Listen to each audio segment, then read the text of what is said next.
नमस्कार दोस्तों, जय हिंद, वंदे मातरम। आप सभी का बहुत बहुत स्वागत है आपके अपने YouTube चैनल एग्जाम ट्रिकी 2.0 में, जहां पर दोस्तों आज हम बात करने वाले हैं CDP की बहुत ही इंपॉर्टेंट क्वेश्चंस की, जो कि आपके सीटेट जुलाई 2023 के लिए बहुत ही इंपॉर्टेंट हैं। बिना समय गवाए हुए पहला प्रश्न आपके सामने है दोस्तों। भाषा की पाठ्य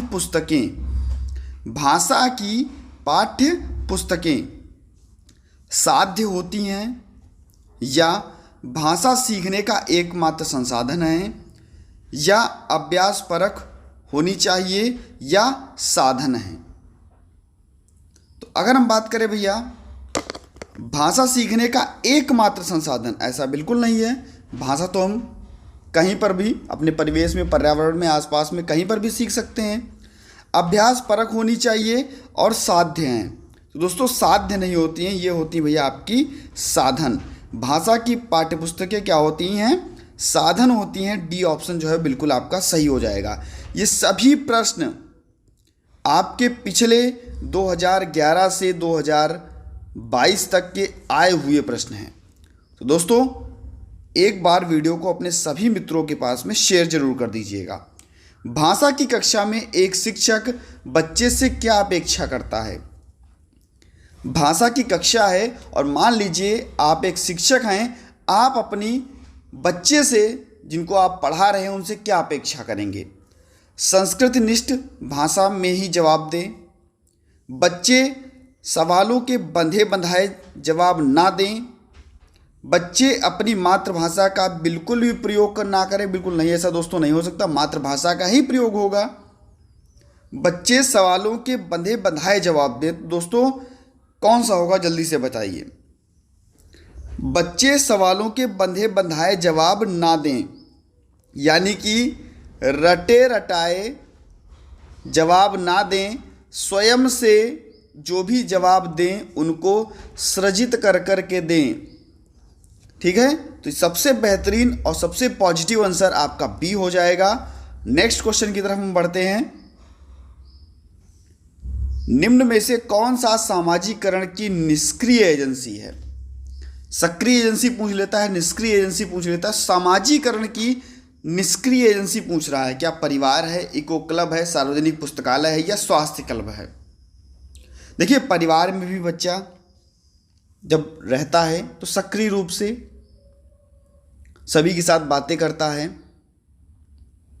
और आसपास सभी चीज़ों को देखता है, तो वहाँ पर सामाजिकरण उसका बढ़ता है। इको क्लब, यहाँ पर भी कुछ लोग मिलते हैं, आपस में बातचीत करते हैं, व्यवहार कैसे करना है ये सीख लेते हैं, कुछ नई नई चीज़ें भी सीखने को मिलती हैं, तो आपका इको क्लब हो जाएगा। आपका स्वास्थ्य क्लब, यहाँ पर भी स्वास्थ्य के बारे में चर्चा होगी, सामाजिकता की बात होगी। लेकिन सार्वजनिक पुस्तकालय, यहाँ पर भैया क्या है, आप गए, पुस्तक को लिया और स्वयं से बैठ करके चीज़ों को पढ़ने लगे, तो यहाँ पर क्या सामाजिक चीज़ों का विकास हुआ? नहीं हुआ दोस्तों। यहाँ पर आपने पुस्तकों को, चीज़ों को देखा, तो यहाँ पर आपका सी ऑप्शन सही हो जाएगा। निष्क्रिय एजेंसी पूछ रहा था, तो निष्क्रिय एजेंसी आपकी सार्वजनिक पुस्तकालय हो जाएगी। नेक्स्ट अगर हम बढ़ते हैं दोस्तों, बहुत ही अच्छा प्रश्न। विद्यालय में लिंग भेदभाव से बचने का सर्वोत्तम तरीका। देखिए, लिंग भेदभाव से हमेशा प्रश्न आते हैं। ठीक है, हमेशा एक क्वेश्चन 150 में से आपको लिंग पक्षपात का जरूर देखने को मिलता है, और घुमा के क्वेश्चन देता है, आंसर आपको लगाना होता है। लिंग पक्षपात से हमेशा क्वेश्चन आता है। शिक्षकों द्वारा उनके लिंग पक्षपातपूर्ण व्यवहारों का अभिसंज्ञान, या पुरुष एवं महिला शिक्षकों को एक समान, भैया यहाँ पर भी आपका एक समान से क्यों भर्ती किया जाएगा? उनको जिसकी जो योग्यताएं हैं उस हिसाब से उसको भर्ती किया जाएगा। कोई ज़रूरी थोड़ी ना है, मान लो कि पुरुष को बहुत ज़्यादा आ रहा है, महिला को नहीं भी आ रहा है, तो क्या उसको भर्ती कर लिया जाएगा? नहीं। उसके लिए जो कह सकते हैं कि जिस विषय में सबसे बेहतरीन है उसको लिया जाएगा। एक समान भर्ती करने का कोई औचित्य नहीं बनता है। विद्यालय में लिंग भेदभाव को दूर करने के लिए नियम बनाना और उसे कड़ाई से पालन करवाना। संगीत प्रतियोगिता के लिए लड़कियों की अपेक्षा लड़कों का चयन करना। भैया देखिए यहाँ पर भी पक्षपात हो गया, कह रहे भैया लड़कियों का चयन ना करो लड़कों का चयन कर लो। अरे ऐसा थोड़ी ना है, जो उसके लिए सुटेबल हो, जो उसके लिए सही हो उसका आप चयन करो, ना कि लड़की और लड़के को देख करके। तो ये भी आपका गलत हो गया, 2 ऑप्शन आपके कट गए। शिक्षकों द्वारा उनके लिंग पक्षपातपूर्ण व्यवहारों का अभिसंज्ञान, ये आपका ए ऑप्शन जो है वो बिल्कुल आपका सही हो जाएगा। नेक्स्ट हम बात कर लेते हैं दोस्तों आपके नेक्स्ट क्वेश्चन की, और नेक्स्ट क्वेश्चन है मानव विकास है। बहुत बार दोस्तों वृद्धि और विकास से हमेशा एक क्वेश्चन आपको मिलेगा, वृद्धि और विकास से। तो यहाँ पर कह रहा है कि मानव विकास है गुणात्मक है, कुछ सीमा तक, यहाँ पर होगा कुछ सीमा तक अपमानीय है, या यहाँ पे नहीं मापनीय होगा, कुछ सीमा तक मापनीय है। ठीक है, मात्रात्मक और गुणात्मक दोनों है या मात्रात्मक है। तो आप सभी को पता है कि भैया विकास क्या होता है, विकास होता है आपका मात्रात्मक और गुणात्मक दोनों। इसमें भैया आपका वृद्धि भी आ जाता है। वृद्धि आप सभी को पता है कि हमारे शरीर के अंगों का लंबाई, मोटाई, भार में परिवर्तन होना। और गुणात्मक ये आपका जो होता है वो विकास कहलाता है। तो यहाँ पर आपका सी ऑप्शन जो है बिल्कुल सही हो जाएगा। सी ऑप्शन को लॉक करेंगे और हम आगे बढ़ेंगे। भाषा स्वयं में एक नियमबद्ध व्यवस्था है, एक जटिल चुनौती है, एक विषय मात्र है, या संप्रेषण का एकमात्र साधन है। तो भैया संप्रेषण का साधन भाषा है, साथ ही साथ हाव भाव भी तो हैं। तो संप्रेषण के साधन तो एकमात्र साधन नहीं है, ऐसा नहीं है। एक विषय मात्र है तो ऐसा नहीं है दोस्तों, काफ़ी सारे भाषा के विषय होते हैं।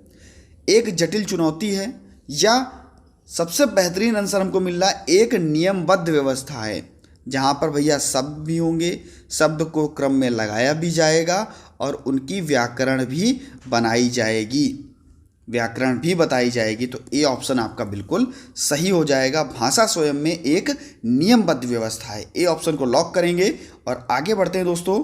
नेक्स्ट क्वेश्चन आपका, प्रकृति पोषण विवाद निम्न में से किससे संबंधित है।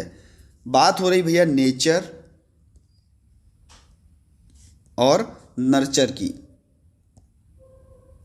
एक को हम कहते हैं भैया आपकी हेरिडिटी और एक को हम कहते हैं भैया आपका इन्वायरमेंट, यानी कि एक को हम कहते हैं भैया आपका आनुवांशिक और एक को कहते हैं आपका वातावरण।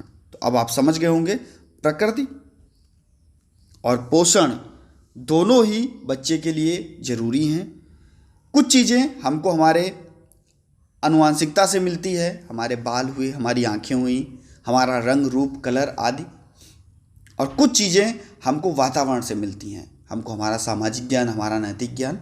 तो दोनों चीज़ें बहुत ही ज़रूरी हैं। तो यहाँ पर आपका डी ऑप्शन लॉक हो जाएगा। और आगे हम बढ़ते हैं दोस्तों नेक्स्ट क्वेश्चन की तरफ। निम्न में से कौन सा उदाहरण विद्यार्थियों को अधिगम के लिए प्रेरित करने के लिए प्रभावशाली पद्धति है। अधिगम के लिए बच्चे को प्रेरित करना है, बच्चे को लर्निंग के लिए प्रेरित करना है। वे कार्य जो बहुत ही सरल हों, प्रतियोगिताओं के लिए बहुत से अवसर उत्पन्न कराना, पाठ उपलब्ध कराना, विशेषकर जब विद्यार्थी कोई नया कौशल सीख रहा हो, सीखने से ज़्यादा कार्य पूर्ण करने पर बल देना। बल देना भैया आपका क्या हो गया, निगेटिव हो गया। वे कार्य दे जो बहुत सरल हों, भैया ऐसा थोड़ी ना है, हमको बच्चे की एबिलिटी के अनुसार, बच्चे की आयु के अनुसार, स्तर और आयु को ध्यान में रख करके हमको बच्चे को कार्य देखना है, सरल कार्य नहीं देना है।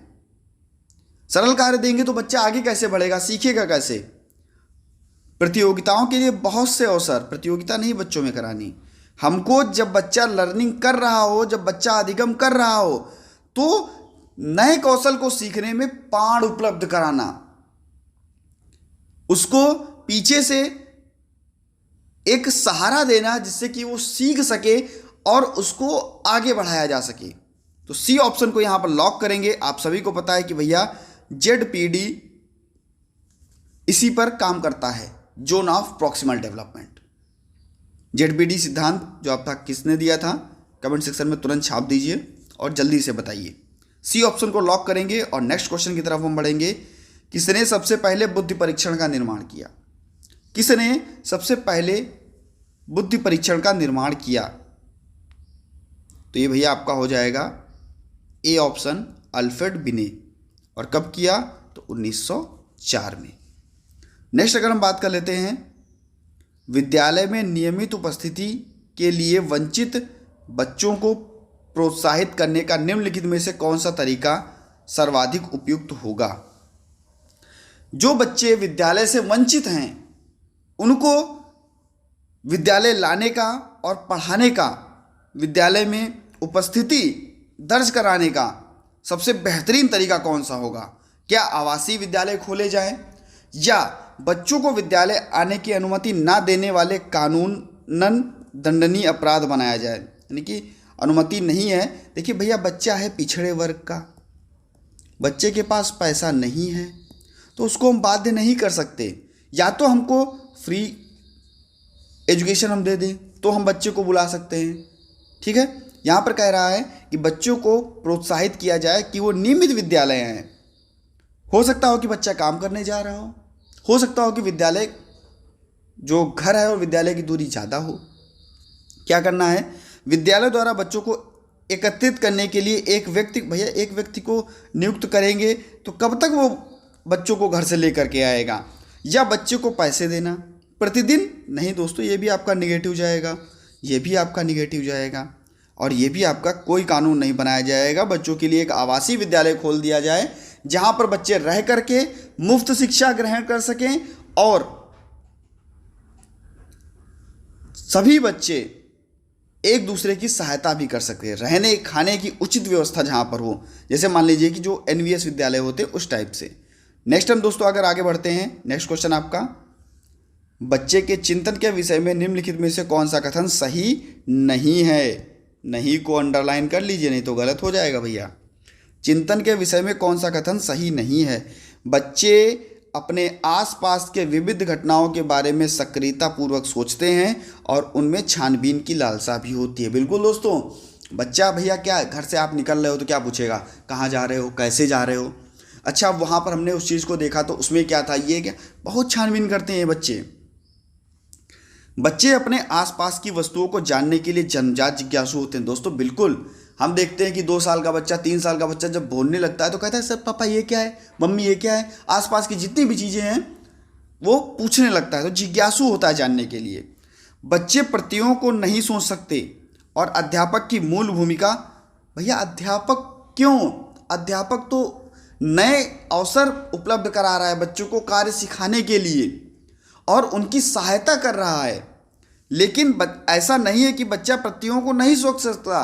भैया बच्चा सृजनात्मकता का विकास होता है, बच्चा भैया सृजनात्मक होता है, बच्चे में जानने की इच्छा होती है, लालसा होती है, तो क्यों नहीं सोच सकता बच्चा? सी ऑप्शन दोस्तों यहाँ पर नहीं पूछ रहा था, तो सी ऑप्शन आपका बिल्कुल सही हो जाएगा। डी भी पढ़ लेते हैं, बच्चे अपने आसपास की विविध घटनाओं के बारे में स्वयं से अपने सिद्धांतों की रचना करते हैं। बिल्कुल सही है दोस्तों, यहाँ पर नहीं पूछ रहा था, तो आपका सी ऑप्शन जो है बिल्कुल सही हो जाएगा। बाकी ये भी आपका पॉजिटिव, ये भी आपका पॉजिटिव और ये भी आपका पॉजिटिव, निगेटिव आपका सी ऑप्शन। आगे बढ़ते हैं दोस्तों, कक्षा में प्रभावशाली अधिगम के लिए वातावरण की रचना करनी चाहिए बजाय वातावरण के, यानी कि किस वातावरण की रचना करनी चाहिए और किस वातावरण की रचना नहीं करनी चाहिए। तो भैया कक्षा में हमको क्या, बच्चे को क्या देना है, सहयोग देना है, और बच्चे को प्रतिस्पर्धा, बच्चे में प्रतिस्पर्धा नहीं करवानी है, एक दूसरे के बीच में लड़ाई नहीं हमको करवानी है। तो यहाँ पर आपका सहयोगिक और प्रतिस्पर्धात्मक, ये आपका सी ऑप्शन जो है बिल्कुल सही हो जाएगा। नेक्स्ट हम बात कर लेते हैं दोस्तों, निम्न में से शैशवावस्था की विशेषता नहीं है, निम्न में से कौन सी शैशवावस्था की विशेषता नहीं है? देखिए शैशवावस्था में बच्चे का तीव्र विकास होता है, शारीरिक विकास, बच्चे की मानसिक क्रियाएं भी तीव्र होती हैं और दूसरों पर निर्भरता, भाई बच्चे को तो हम लेकर के घूम रहे हैं ना अपनी गोद में, बच्चा निर्भर होता है दूसरे पे, कहीं जा भी रहा है तो उसके साथ में एक शैडो लगा दिया गया, भैया हाँ इसको कहीं जाने नहीं देना है, शायद हो सकता है गिर जाए। तो दूसरों पर निर्भरता होती है, लेकिन नैतिकता का होना ये आपका लगभग किशोरावस्था में पाया जाता है। तो ए ऑप्शन आपका सही हो जाएगा, विशेषता नहीं है पूछ रहा था। नेक्स्ट हम बढ़ते हैं दोस्तों नेक्स्ट क्वेश्चन की तरफ। एक कक्षा में अध्यापिका अपनी शिक्षा शास्त्र व आकलन की विधियों को विद्यार्थियों की व्यक्तिगत जरूरतों के अनुसार परिवर्तित करती है। तो कक्षा कैसी होगी? क्या वो कक्षा पाठ्यपुस्तक पर आधारित होगी, व्यवहारवादी होगी, अध्यापक केंद्रित होगी या प्रगतिशील होगी? बच्चों की बात हो रही है। अध्यापक केंद्रित कक्षा नहीं होनी चाहिए, पाठ्यपुस्तक पर आधारित भी कक्षा नहीं होनी चाहिए, कक्षा होनी चाहिए प्रगतिशील, जहां पर हम बच्चों को आगे बढ़ा सकें। तो यहां पर डी ऑप्शन जो है बिल्कुल आपका सही हो जाएगा। नेक्स्ट हम बढ़ते हैं दोस्तों लास्ट प्रश्न इस वीडियो का। वीडियो कैसा लगा? अगर अच्छा लगा तो लाइक कीजिएगा, और चैनल पर नए थे अगर आपने पहली बार वीडियो को देखा है तो सब्सक्राइब करने के बाद में बेल आइकन में ऑल का ऑप्शन प्रेस कर लीजिएगा। भैया आपके पास बहुत सारे ग्रुप होंगे, उनमें एक बार वीडियो को शेयर कर दीजिएगा। अपना भी एग्जाम ट्रिकी 2.0 परिवार बड़ा हो, जैसे आप सभी ने एग्जाम ट्रिकी परिवार को सबसे ऊपर पहुंचाया, वैसे आप इस परिवार को भी, एग्जाम ट्रिकी 2.0 परिवार को भी, जहां पर हम बात करते हैं शिक्षक पात्रता परीक्षाओं की, और आप सभी को पता है कि एग्जाम ट्रिकी परिवार जहां पर हम बात करते हैं भैया स्पेशल एजुकेशन की, दोनों परिवार आपके साथ निरंतर लगातार जुड़े रहते हैं। तो दोस्तों आपका भी पूरा हक बनता है कि आप लोग वीडियो को एक बार शेयर कर दें, और मोटिवेशन के लिए वीडियो को लाइक करें। चैनल पर नए थे तो सब्सक्राइब करें। अध्यापकों को कक्षा में बहुभाषिता को समझना चाहिए एक समस्या के रूप में। भाई बहुभाषिता जहां पर बहुत सारी भाषाएं हैं, एक व्यवस्थागत मुद्दा, एक गुण और साधन या एक रुकावट। तो भैया हमको बच्चे को सिखाना है, तो गुण और साधन के रूप में यहां पर समझना चाहिए। सी ऑप्शन को लॉक करेंगे। बहुत बहुत धन्यवाद दोस्तों, आप सभी ने वीडियो को वॉच किया। मिलता हूं नेक्स्ट वीडियो में नई जानकारी के साथ, नए प्रश्नों के साथ। बस बने रहिएगा आपके अपने चैनल एग्जाम ट्रिकी 2.0 पर। धन्यवाद।